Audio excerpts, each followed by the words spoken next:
Iki ni ikiganiro Barada Vibes, ngendi Barada. Umeze neza? Nizere ko uri amahoro. Ndagushimira wowe wakoze subscribe kuri Barada Vibes. Hari umuntu herutse kunyandikira rero ambaza ngo ese kubwira cyangwa se gusaba umuntu mukundana, umuntu mwashakanye, ngo ukamubaza aho ari, cyarimo gukora, uwo bari kumwe, ngo no gukontrola umuntu, no kumugendaho, no kumubuza amahoro. Icyo ni ikibazo yambajije. Ni ikibazo cyoroshye. Iki kibazo nanone kiranakomeye kuko ntago abantu bose babyumva kimwe. Ntago umuntu yumva yuko guhamagara shiruka amazi uri he, urakora icyo, uri kumwe nande, ari urukundo. Ahita avuga ngendaho, arafuha, kucya bimbaza, abona ndi umwana ku buryo buri kanya bambaza ibyo ndimo nkora. Hakaba n'abandi avuga ati ngiye kugira ngo umuntu anyere ku rukundo, numve ko turi kumwe, nuko ibyo bintu abimbaza. Noneho rero tekereza abantu babiri bahuye, ibi bintu ntibabyumvikaneho. Kutabyumvikanaho nuko umwe avuga ungendaho, urancungura, fuha, undi akumva yuko ari urukundo, akavuga ati oya urandenganya, mangira ngo menye aho uri n'ibyo urimo ukora byose. Reka rero mu gugusubiza, ngewe nka Barada mu kiganiro cyanjye Barada Vibes, nkubwire yuko kubwira cyangwa kubaza uwo mukundana aho ari, uwo bari kumwe, ibyo arimo akora, n'iryari ari butahe, ntabwo ari ukukugendaho, ahubwo nukukubaha. Harimo koko wa muntu ubikubaza kugira ngo amenye aho uri, icyo ukora koko, nta kindi kinagambiriye. Hakabaho na wa muntu ubikubaza kuko afuha, agira ngo amenye imigendere yawe n'imigarukire yawe, atari uko abikoze kubera urukundo gusa, ahubwo arimo abikora kubera ko agufuhira. Reka abo bantu babiri bombi dufata urugero. Mwese murabizi iyo abantu batangiye gukundana, ari abasheri, ukuntu biba bimeze. Kanaka bite, uri he, wakoze iki n'iki. Mu gitondo mukibyuka kuko mutabana, uwo muntu akakubaza amakuru yawe. Yenda akaza kongera saa sita kubaza ati wiri ute, ashobora no kukohereza akamesaje cyangwa ntanaguhamagare. Cyangwa se saa sita atabishobora akabikora ni mugoroba. None dufate n'undi muntu buri kanya, ese uri aho hantu wahavuye, ugeze, uri kumwe nande, mumpe tuvugane. Uwo muntu uko ntamuzi, muravugana ibiki? Ariko ubwo ngubwo uwo muntu mwirirwanye umunsi wose muri kuvugana ibiki? Uwo muntu simushaka. Abo bantu urumva ko batandukanye. Umwe arakubaza amakuru kuko ntago mubana, arakubaza waramutsute, wirirwe ugira umunsi mwiza, ese ko wari ugiye mu rugendo wagezeyo? Yego nagezeyo, ni sawa, ubwo turaza kongera. Undi noneho arimo arabikubaza, ariko noneho akagerekaho no kwinjira mu buzima bw'uwo muntu muri kumwe. Uwo se nuwahe ko ntamuzi, yambara nabi, agenda nabi, ugasanga atangiye no gushyiraho amakomantere, atangiye no kuvuga uwo muntu muri kumwe cyangwa muvugana ibintu bitari byiza. Abo bantu urumva ko buri wese afite icyo agamije. Ngewe rero uwo muntu wa kabiri ukugenera buvugisha, ukugenera aho ujya n'iminota uhamara, wa muntu ukubaza aho uri n'icyo ukora n'uwo muri kumwe kugira ngo koko ashobore kugukontrola, ashobore kumenya uko uhumeka, aho ngaho ntabwo ari urukundo, haba harimo ikindi kintu dushobora kwita gufuha cyane. Cyangwa se n'uwo muntu niba ari we mukundana cyangwa mwashakanye, akaba ari umuntu navuga yuko nawe atiyizera, ku buryo atuza arimo acungacunga uwo bakundana. Uwo ngo rero reka mureke, ariko ngewe nivugire wa muntu noneho ukubaza amakuru kugira ngo ayamenye.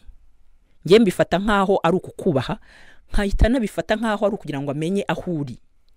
Ngaho se wowe muntu uvuga ngo ntukampamagare, ntukambaza aho ndi, ntago bikureba. Eske koko uwo muntu murakundana?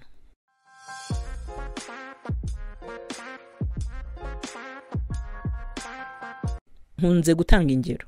Reka tubafate ku mugabo n'umugore bashakanye. Nibyo muri mu rugo, mu gitondo murabyutse mugiye gushaka ubuzima, mugiye mu kazi. Iyo mutandukanye uramubwira ngo wirirwe, urabikora se? Ntago mbizi. Uramusezera ukagenda. Ese azi gahunda zawe cyangwa ntago ari ngombwa kubimubwira? Nta kintu wamubwiye. Dufate wa muntu aragiye, agiye ku Kibuye, uwo bashakanye ntago abizi, akoreye accident. Mutekereze ukuntu uyu muntu bazamuhamagara, kuko ni umugore we cyangwa ni umugabo we, bamubwira ngo kanaka yagiye ku Kibuye, yakoreye accident, ntabyo waruzi. Reka noneho mfate wowe wanga kubimubwira ngo kuko ngo atagomba kumenya aho ndi, atagomba kumenya aho nagiye, ngo ntago bimureba. none mfate na wa wundi wanga kubyumva avuga ati ariko ibyo bintu byose ubumbwira ni ibyiki.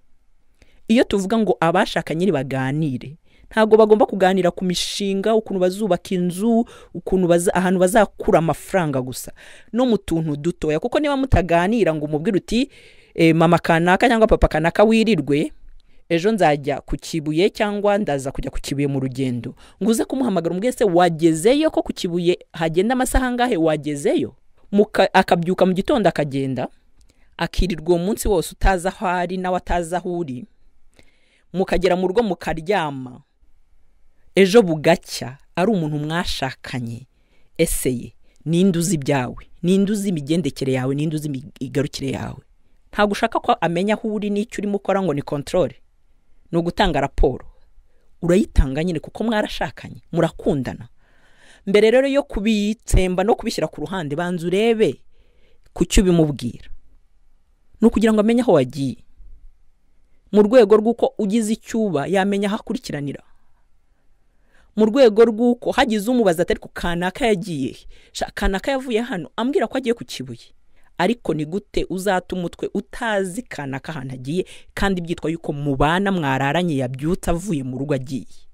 Ahangaha rero ndabireba ku rwego rwawe wowe wagiye ku Kibuye ntubivuge, nkanabireba nawe ku rwego rwawe wasigaye mu rugo utazi aho sheri wawe yagiye.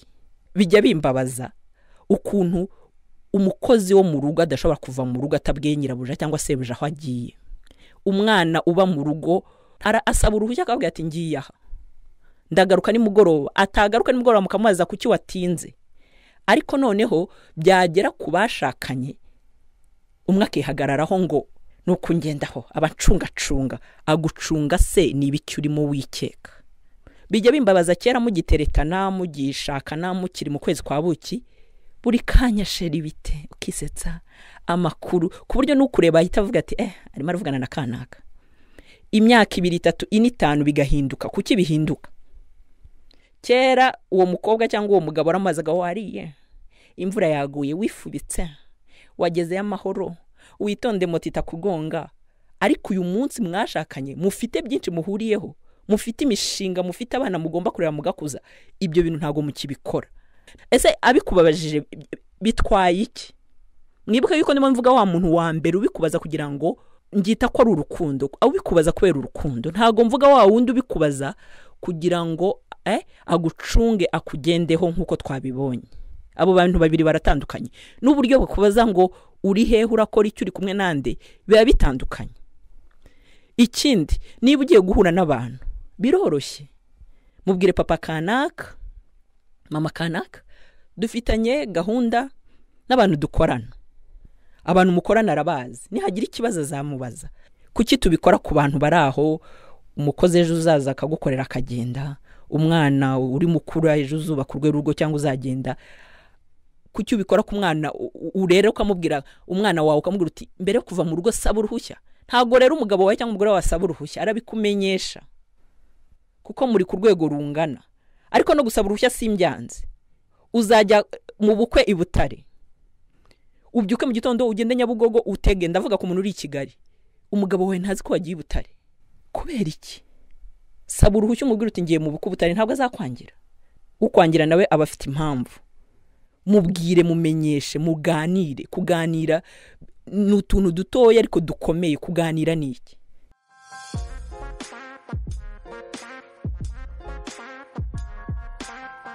Reka rero nsoze nkubwira ngo kubwira uwo mwashakanye, uwo mukunda, aho uri, aho ugiye, icyo urimo gukora, ntago ari ukugukontorora, ntago ari ukukugendaho.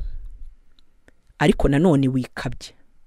Kana ngiye ku kazi, kana ndi mu nama, kana ngiye kunywa icyayi, kana ngiye gufura. No, hari ibintu by'ingenzi muvugana. Ese kana ko wavuye mu rugo urwaye umutwe wakize? Ibyo koko harimo ikibazo? Ese kana ko ngiye gutaha nkurindire se? Ese kana ko ndi butinde ku kazi, nta kuntu wataha kare ukamfasha gukoresha abana umukoro? Ibyo ngibyo harimo ikibazo. Kubwira uwo mwashakanye aho uri, ibyo uri mukora, uwo muri kumwe, igihe uri butahire, icyatumye utinda gutaha, mu bashakanye nicyo ni kimwe mu byerekana kumwubaha. Haje telefone, biroroshye, mwoherereze SMS, muhamagare numve n'iryo jwi rye. Niba rero nawe uri mu rugo cyangwa uri ahandi hantu, mubaze ese ko watinze gutaha na amahoro, ntuzi ibyo yiriwemo, yataha watinze he, wakoraga iki, kuki utamuwajije kare, ese wowe kuki utabivuze? Mwese ahangaha murimo mugerageze mu bikemure. Reka nsoze mbabwira ngo iyi ni Barada Vibes, ni ibitekerezo byanjye, nawe ufite uburyo ubyumvamo. Gusa nkunze kubabwira yuko mu rukundo tugirana inama, mu rukundo twungurana ibitekerezo kugira ngo tubishyire mu murongo, turebe aho byagana. Buri wese afite uburyo aha urukundo rwe, aha urushako rwe umurongo. Murakoze cyane.